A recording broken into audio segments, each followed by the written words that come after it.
Listen, I did film and television studies at university for 3 years. I spent hours reading countless books and articles on subjects spanning from film all the way to television.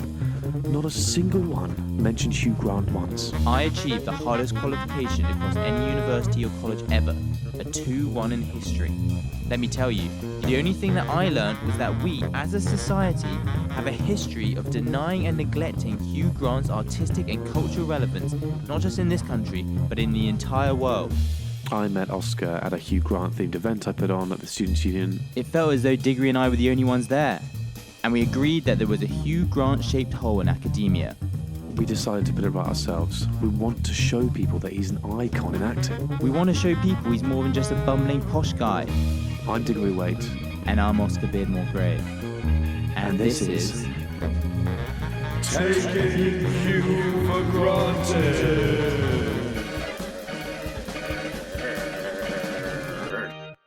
Hello and welcome to Taking Hugh for Granted, the podcast in which two Hugh Grant enthusiasts watch every single film starring Hugh Grant in the attempt to answer the simple question: is this film taking Hugh for granted? Is this film good on its own, or does it rely on the bumbling Brit for its acclaim? I'm Diggory Waite, and I'm joined, as always, by my colleague and fellow Hugh Grant obsessive Oscar Beardmore Gray. Oscar, how the bloody hell are you doing today, mate? I'm doing very well, Diggs. I'm very excited because I think in about 10 days' time, I will see you in the flesh. Oh, isn't that so exciting? Oh, mate, I can't wait. That's just going to be crazy. Yeah. For those that don't know, for listeners that haven't been listening that long, Oscar, you live in Canada. I know. In Vancouver. It's miles away. Yeah, and I live in rainy London, England. Much like I'm sort of like... You're sort of like, what am I? I'm sort of like the Hugh Grant correspondent. I'm the one that's close by. I'm North American correspondent. Yeah, exactly. Yeah. So if anything happens stateside / in North America, you'll know what's going on. Yeah, like yesterday, correspondence was through the roof. I mean, just for context, I was on a kayak trip about 2 weeks ago, and everyone started talking about Hugh Grant. This is a kayak trip in the wilderness, and over dinner, people just start talking about Hugh Grant and The Undoing, and I was like, do I say that I have a Hugh Grant podcast? I'm on holiday. I really don't want to talk about it right now because I know that the rest of the 3 days I'm just going to have to talk to these strangers about Hugh Grant. So I kept quiet. There's all sorts of exciting stuff happening right now. You're returning, which is an absolute buzz. Also, I was watching yet another interview, including Hugh Grant today, for the film that we're going to talk about, Did You Hear About the Morgans? And Hugh Grant once again confirmed to us that he loves Pret. For people that don't live in the UK, Pret, aka Pret-a-Manger, is a... What would you call it? What kind of plate? Sandwich? It's a sandwich shop Yeah. It's a sandwich shop which is completely void in North America and is a really gap in the market. And so when Hugh Grant really? when my Hugh Grant days are over, that's where I'm going into the market, because in North America they only have Subway. They have a very, very poor quality of lunch sandwich options. It's Subway, which, let's be honest, like Subway is fine, but it's not Pret-a-Manger. You can get yourself a nice sandwich, a really nice sandwich, for about £4. So we're talking, $6, maybe $6 US. But in Canada at least, and I think this goes for the US as well, you're paying like $10 for a good sandwich. And if you're going to pay that, you're going to get a Subway, aren't you? Yeah. I also, Subway feels a bit hefty and maybe a bit... I sometimes, when I think of a Subway, I think of sort of a meatball sub or something like that. And it's like, the thing about Pret is, like you say, that I want to explain to people and try and get across the vibe that Pret gives off. That Pret gives off this vibe that it's like, hey, we're chic, but we're kind of healthy, but we're cosmopolitan, European.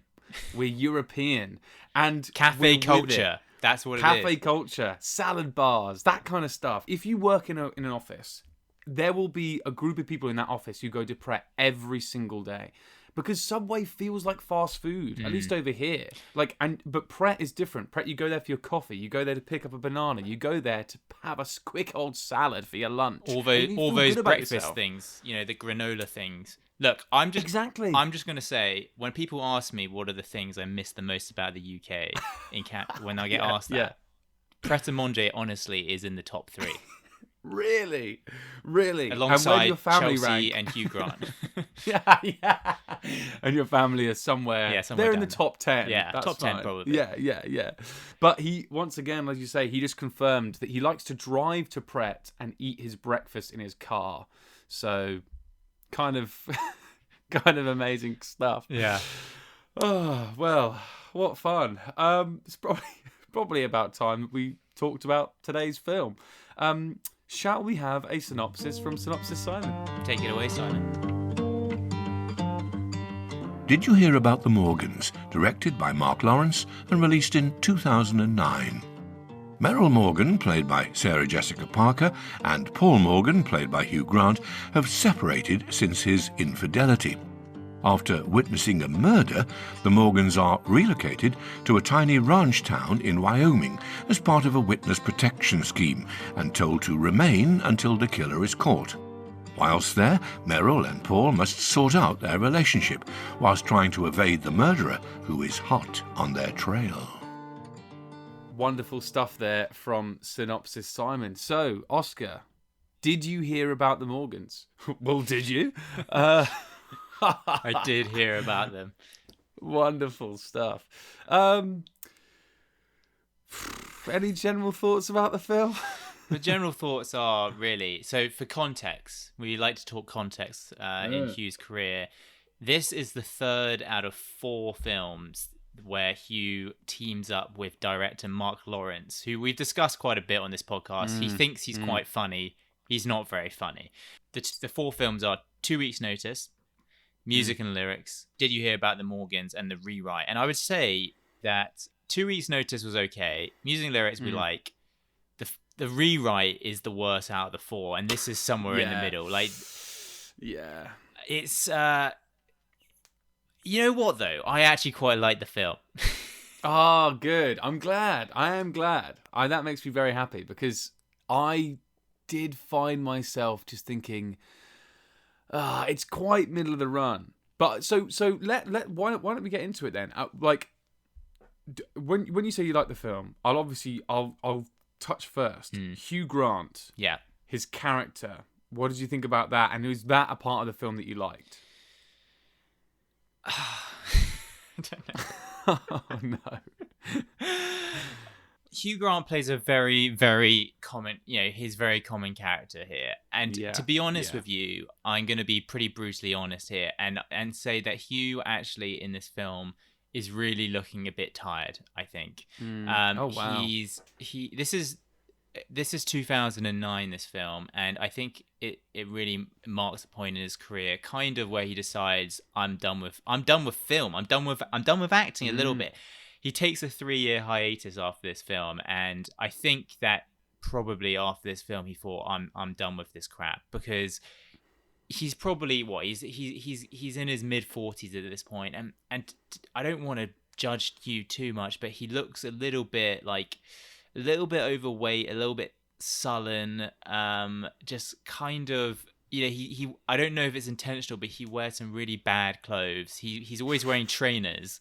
He wears these dad trainers, and his hair's a little bit unkempt, and he actually, I think, looks as old in this film as he looks in some of the films that he does, say 6 or 7 years later. I'm talking like The Man from U.N.C.L.E., even maybe like The Undoing. Like, he only looks a couple years older there than he does in 2009. So I'm not quite sure what was going on at the time for Hugh personally, but there did seem to be something amiss here. I don't know what you think.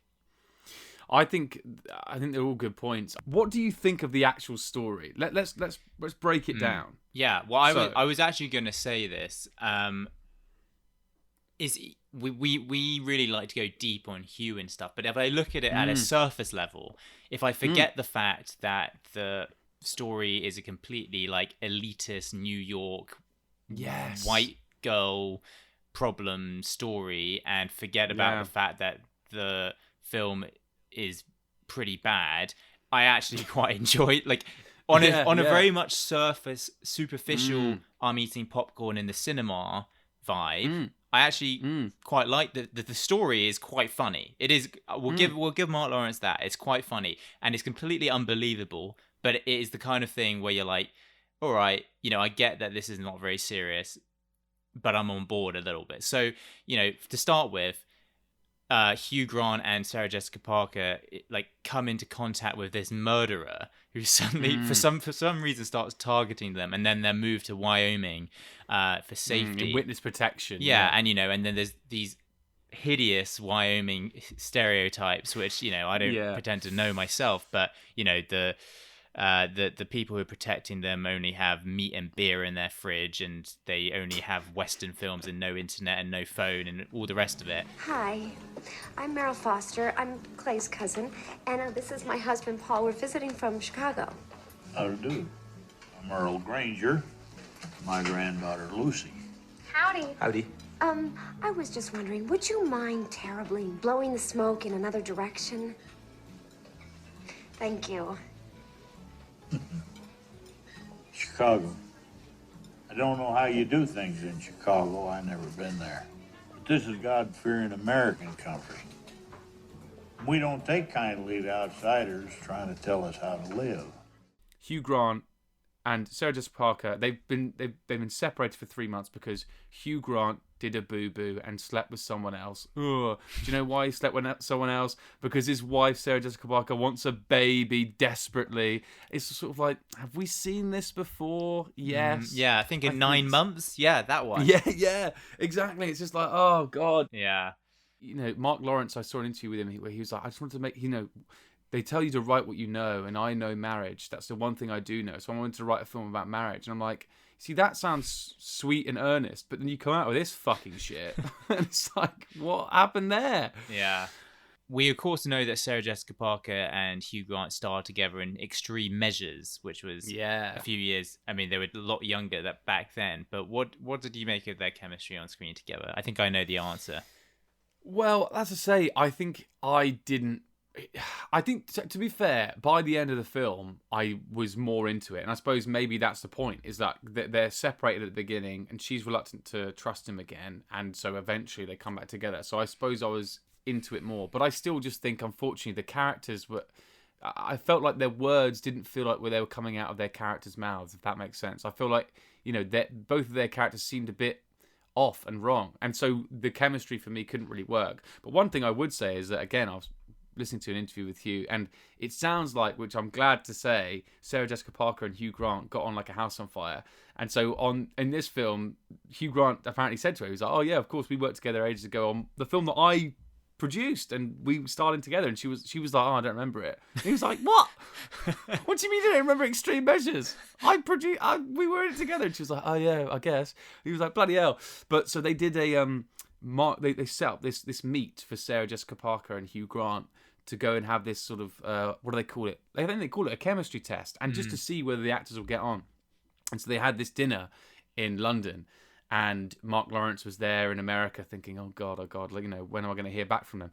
And he got this email back from Sarah Jessica Parker. Well, he got this email first, I guess, from Hugh Grant being like, Sarah's, she's a liar and she's a bitch and I hate her. And she got this email from Sarah Jessica Parker being like, Hugh Grant got way too drunk, he was racist, and he sexually, tried advanced on me.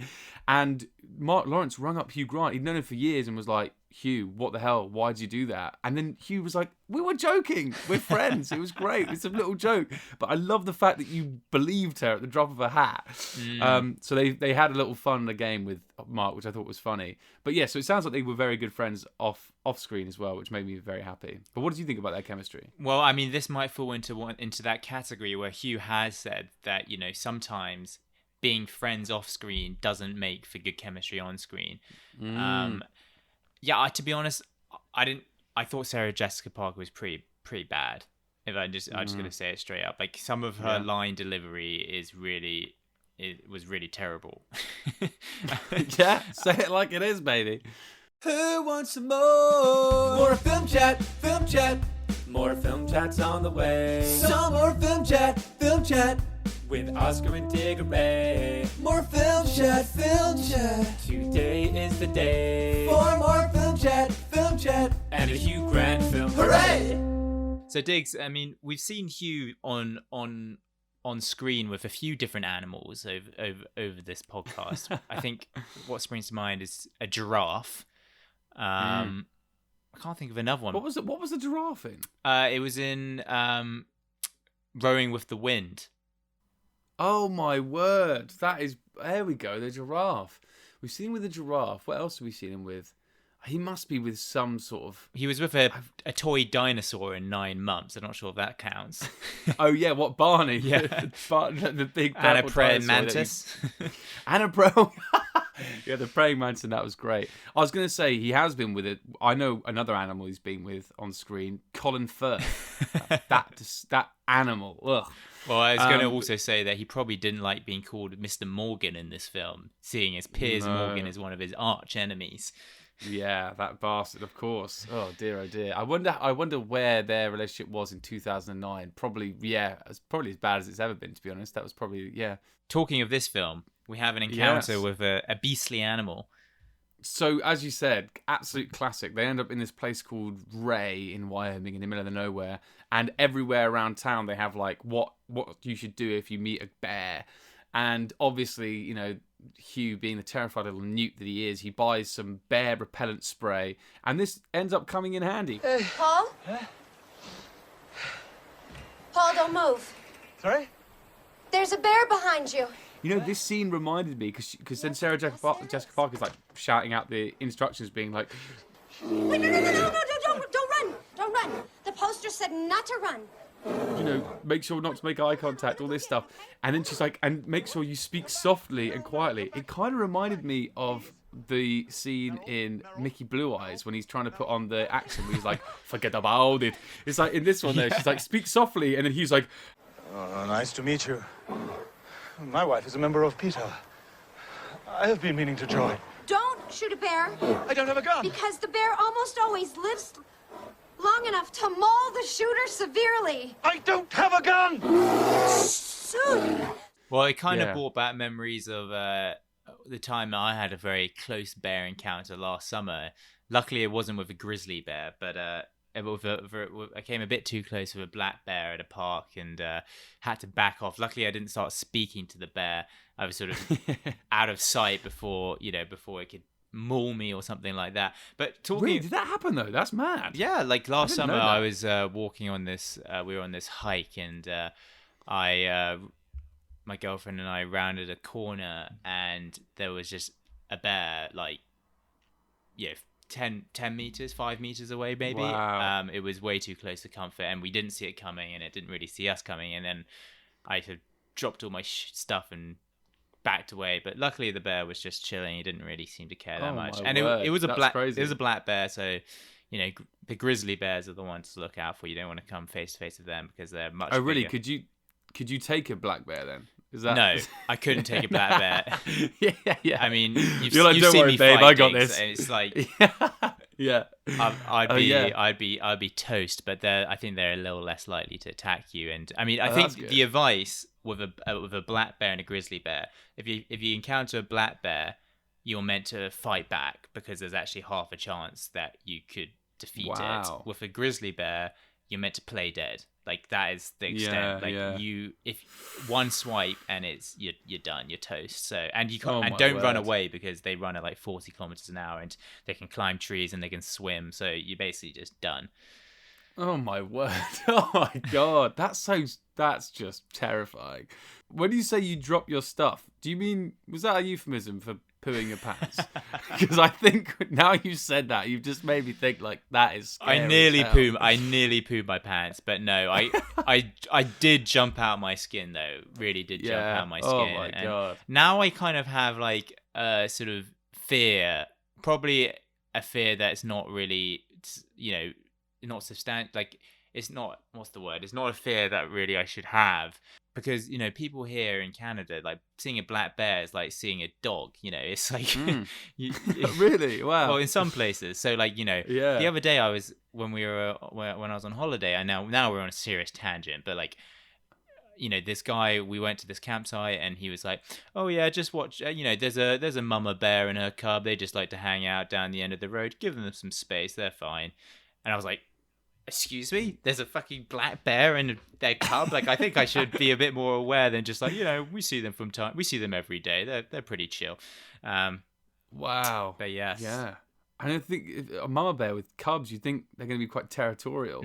That's what you Wowza. think. But anyway, Go. that is going back to this bear though. Yes. One quite funny thing about this bear, I don't know if you did any research on this bear, but this bear has a name. It's called Bart the Bear 2.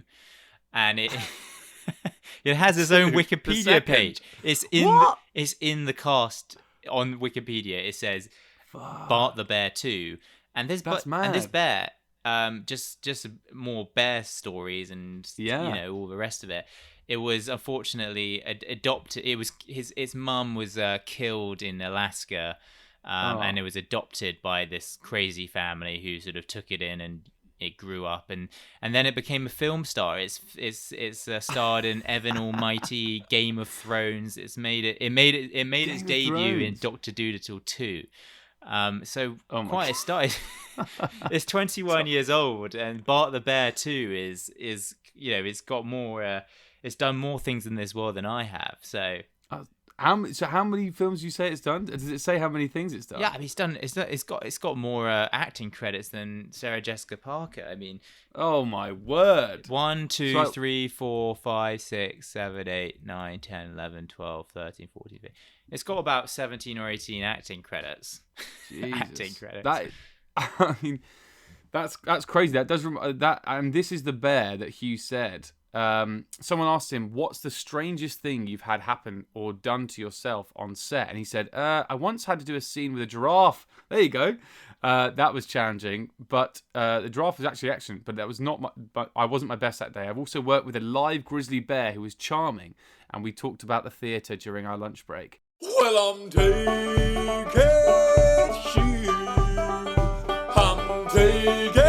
you for granted.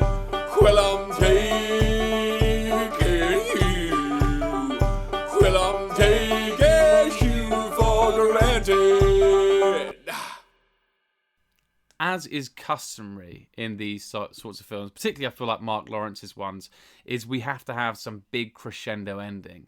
And this one took place at a rodeo. Again, just love all these stereotypes. And the fierce gunman, the trained professional killer, who everyone's been so scared of this whole time, chases them there. And they have to like hide and all that sort of stuff. What did you think about the ending? I thought it was a good showstopper, to be fair. I actually thought it was a pretty decent crescendo. And yeah, the rodeo was a good setting for it. Like, I mean, it was like a proper kind of like Wyoming car chase, wasn't it? We had the killer, chasing them with guns, and then of course Sarah Jessica Parker's been trained up on shooting, so she sort of unloads a round on him. Then suddenly Hugh and Sarah are like on a horse galloping around the town. And then they arrive at the rodeo, and they get under a kind of like Chinese New Year bull. One of those things that you put over, and then what happens? They kind of get like into the rodeo, and they just get like hurried into the actual rodeo, and then obviously a bull spots them, and then just absolutely like charges them and whacks them down, and Sarah Jessica Parker hurts her knee, and then Hugh gets all heroic and tries to runs up to the villain, who pulls his gun. Like, this is what I hate as well. It's like, this is a trained... They're like, seriously, this guy's a cold-hearted killer. Like, he's a hitman like no other. Like, there's no way. And so this hitman sees Hugh approaching, pulls his gun out of him in front of everyone. There's a full stadium there and all these people around. And this guy pulls his gun out on Hugh. Hugh tries to spray him with the bear repellent, sprays himself in the face, which is quite funny, obviously. Bollocks! And then, obviously, because this is the middle of, excuse my language, Redneck America, everyone's packing. I got plenty of room on my wall for another head. Drop it, son.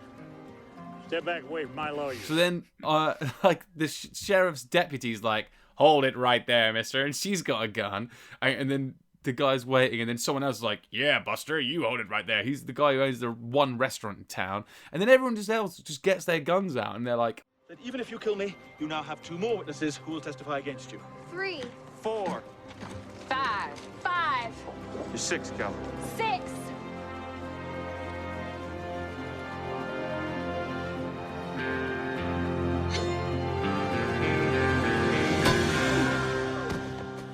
So this amazing hitman is completely neutralized. But I just thought it would have been a lot funnier if, when Sarah Jessica Parker got the gun out and tried to shoot him, obviously she misses twice, but I was thinking like it would be amazing if the film just ends with her just putting a bullet in this guy's head. Taking he for granted. Taking he for granted. Taking he for granted. What did you think, lads? Were they taking he for granted? Diggs. Sadly, I mean, this is the last of Hugh's modern films, I would say. We're only in the back catalogue now, but did you hear about the Morgans? Are we taking Hugh for granted? Oscar, yeah, we're taking Hugh for granted, I think, here. It's just a very, like we said before, it's just a very standard film. I think, what else do I mean?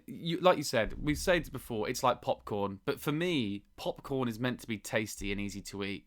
This wasn't that tasty, and yeah, I just feel like if you're gonna watch a Hugh Grant film, if you're gonna watch a Hugh Grant rom-com, you have like so many better ones. There's probably only one Hugh Grant rom-com that's worse, and that's The Rewrite. I think that's probably fair to say. So choose anything else. Yeah, Hugh's not the best. The film's not the best.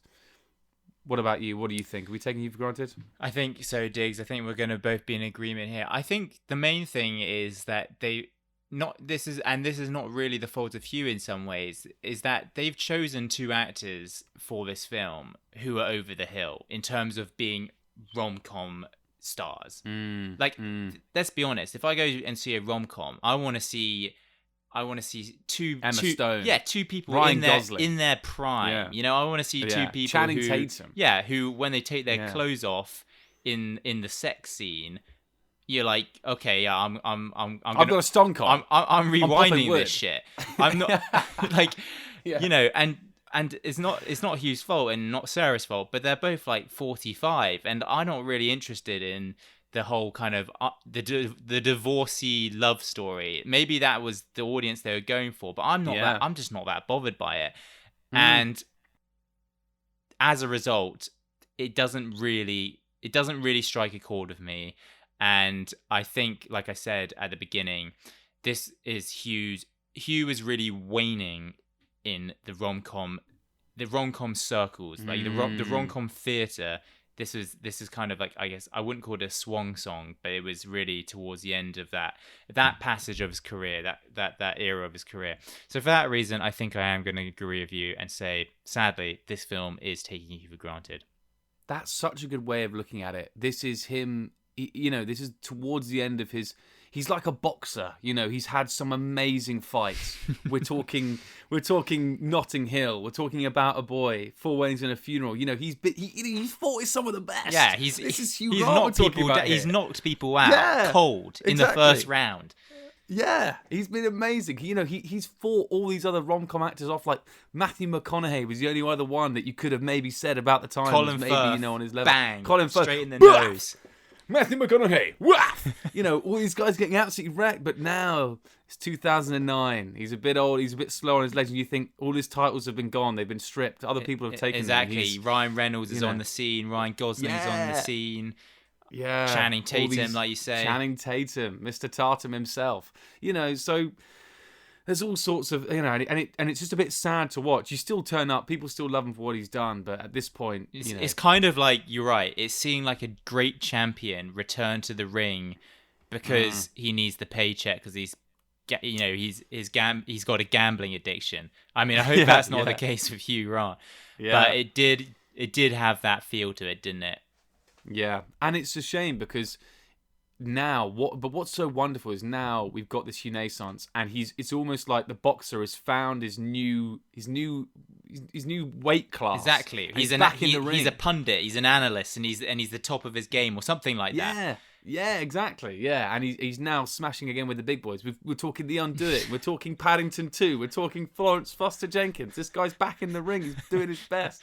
But it's his featherweight now, or he's an old man. I don't know. It's something else. But yeah, so obviously, if you're trying to do what we're doing, and also if you just want a Hugh Grant film on Netflix, it's there. So watch it. But otherwise, don't, because it's shit. Great. I'm going to use that analogy whenever anyone talks to me about Hugh Grant now. I love that analogy. I'm so glad you came up with that, because you're right. It is his swan song. This is the coming to the end. Wonderful stuff. Ladies and gents, thank you so much for joining us once again. If you've listened from the early days and heard us talking about how Oscar lives in Canada and stuff, we really do appreciate it. And if you're new around here, we appreciate it just as much. Your listening and all your listenership, we love it. We love it so much. Make sure, if you're new as well, you're following us on Facebook and Instagram at Taking Hugh for Granted, or on Twitter at Taking Hugh. Get in touch. But other than that, we will see you next time for another episode of Taking Hugh for Granted. Thank you so much, everyone. Thanks, everyone. See you. Bye.